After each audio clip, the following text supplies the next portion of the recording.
Thank you, Mrs. DeVos, for taking the time to be here and your willingness to serve. And a couple of questions I have as it relates to kids who are consistently attending schools that are underperforming. If you look at the outcomes of their lives of the children, which I think is a very important and should be a central part of this conversation that we're having, is how is the education system that our kids are involved in preparing them for the future that we hope we all get to live? A future that includes achieving the American dream. But when we look at the underperforming schools, and specifically schools in the rural areas as well as in the inner cities, many schools are still underperforming. Kids that come from those underperforming schools consistently have significantly higher rates of incarceration. They have significantly higher rates of unemployment. The importance of education can't be emphasized enough for the quality of the life that the child will experience, the responsibilities that the government will bear because of that poor education system. So what we can do to make sure that there's access to quality education in every zip code should be of paramount importance for this nation, for this committee, as well as the entire Senate. I'd love to hear your thoughts on that before I get into the Perkins CTE programs.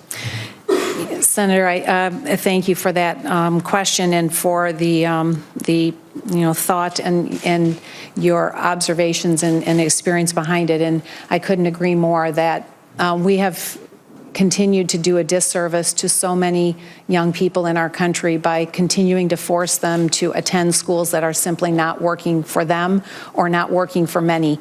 And the fact that 1.4 million students drop out of school every year, that's one every 42 seconds. It's a human tragedy. When you think about the lost human potential, and as you've mentioned, essentially a pipeline to prison for so many of those students. That's why I continue to be an advocate for allowing parents and empowering parents with the opportunity to make the right choices for their children. And I understand that there's a full range of those choices based on the realities of a state, and that's why states really need to grapple with this issue in a meaningful way. And if confirmed, I hope to be able to talk with governors and legislators about opportunities and options that they have to address the needs of the students to whom you've referred. Thank you very much. I think there's another part of the education apparatus that doesn't get enough good attention.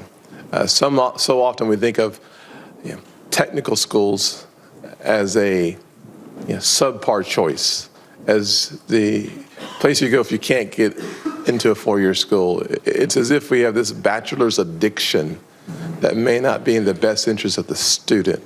I hope that you are committed to taking a serious look at encouraging and providing great support for our high-quality technical schools. I know in South Carolina, the importance of our technical schools can't be overemphasized. When we think about the high-tech manufacturing hub, it really, for us in South Carolina, starts in our technical schools. They create the hub, in all honesty. The sectors that we benefit from in the transportation sector, from the Boeing 9,000 jobs in Little Charleston, South Carolina, to the BMWs, to the Mercedes, the Michelins, the Bridgestones. Our technical schools are the reason why we're succeeding on the high-tech manufacturing jobs. One of the things I've noted is that we probably need to have a robust conversation about making sure that there's flexibility in the coursework at some of the technical schools, because there is almost 6 million openings in this country. 75% do not require a college degree, which means that if we can align what's available in a marketplace with the training in the technical schools, we might solve a major part of our unemployment. Absolutely, Senator. I think students, as they anticipate higher education, really need to have a full menu of options shared with them, and they need to know and understand where the opportunities are, what the costs are for the various avenues that they might take, and certainly technical schools, community colleges, apprenticeships. There's really a wide variety of alternative pathways to a really great future if students are really made aware of them. I know I'm about out of time, Mr. Chairman, but just to finish, there are, you may be familiar with the 529 plans that provide, I think you can put about $50,000 into an account for college education. I think 529 plans could be a wonderful apparatus to be able to pay for or subsidize some of the cost even K through 12. I would love for us to have a longer conversation on that. Would look forward to that, Senator. Thank you. Thank you, ma'am. Thank you, Mr. Chairman.